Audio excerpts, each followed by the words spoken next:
Barbera či čo? Segra mi volá. Požičal som jej auto, CLAčko. A volá mi sestra. Isto ho najebala.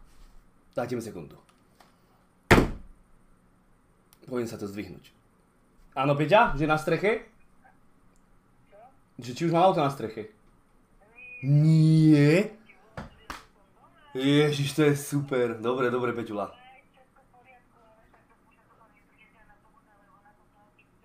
Takže pokuta.